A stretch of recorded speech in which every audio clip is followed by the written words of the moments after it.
कराची के फनकाराना माहौल में गायकी का जिक्र हो और काशी भट्टी का नाम ना आए तो ये फहरिस्त अधूरी समझी जाती है। काशी भट्टी ने बरसों पुराने गायकों की रिवायत को इस अंदाज में अपनी आवाज में समाया कि सुनने वाला एक ही लम्हे माजी की मौसीकी के सुनहरी दौर में भी पहुंच जाता है और साथ ही मौजूदा अहद की जिद्दत का जायका भी महसूस करता है।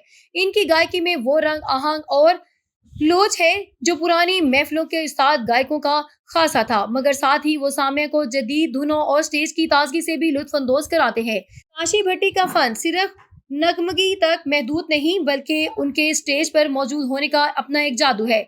वो जब स्टेज के फरमाइशी दौर पर आते हैं तो ये लम्हा सामीन के लिए सबसे ज्यादा पुरजोश साबित होता है। हाजरीन में से जो भी गीत की फरमाइश करते हैं, काशी भट्टी न सिर्फ उसे बखूबी निभाते हैं बल्कि अपनी अनोखी पेशकश से गाने को एक नई रूह भी दे देते हैं। यही वजह है कि वो हर प्रोग्राम में मरकज़े तवज्जो बन जाते हैं और उनका हर अंदाज, चाहे वो क्लास की लय हो या वो जदीद कंपोजिशन, सामीन को अपने शहर में जकड़ लेता है। उनकी गायकी की खास बात यह है कि वो रिवायत और जिद्दत के इम्तिजाज को इतनी महारत से पेश करते हैं कि किसी एक पहलू की कमी महसूस नहीं होती। पुराने गायकों का अंदाज, अल्फाज की अदायगी का सलीका, राग में पुख्तगी और साथ ही जिद्दत की चमक, ये सब एक साथ काशी भट्टी की शख्सियत का हिस्सा है।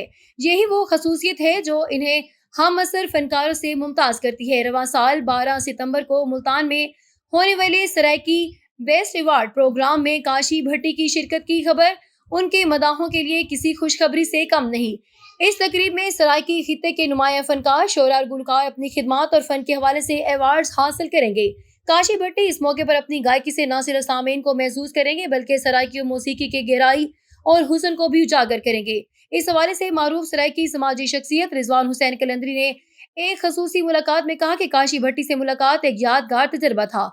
उनकी गायकी सुनकर यूं लगता था जैसे बरसों पुराने गायक सामने आ गए हों, मगर जब वो स्टेज पर आते हैं तो आपको एहसास होता है कि वो फनकार जिद्दत और हुनर का भी शाहकार है। रिजवान हुसैन ने मजीद कहा कि काशी भट्टी की फनकाराना वुसअत और सामीन से बराह रास्त जुड़ने की सलाहियत ही इनका सबसे बड़ा सरमाया है और यही वजह है कि वो हर महफिल में एक मुनफरिद शनाख के साथ उभरते हैं। फनकाराना दुनिया में ये बात आम है कि किसी फनकार को वक्त के साथ साथ अपनी पहचान बरकरार रखना सबसे बड़ा इम्तिहान है। काशी भट्टी ने इस इम्तिहान को न सिर्फ कामयाबी से पास किया बल्कि उसे एक नए मेयार पर भी पहुंचा दिया। वो रिवायत के अमीन और जिद्दत के अलंबरदार हैं और यही इम्तिजाज उन्हें आने वाले वक्तों में भी सरायकी मौसीकी का एक रोशन सितारा बनाए रखेगा। मुल्तान का ये प्रोग्राम बिलाशुबा फन और सकाफत के फ़रोग़ का एक अहम मौका होगा और काशी भट्टी की शिरकत इस तकरीब के जान करार पाएगा। इनके मदाह पुरजोश हैं और सबकी नजरें इस लम्हे पर मरकूज हैं जब वो स्टेज पर आकर अपनी आवाज का जादू बखेर देंगे। ये दिन सरायकी मौसीकी के लिए एक और यादगार दिन साबित होगा जिसकी गूंज मुद्दतों सुनाई देगी।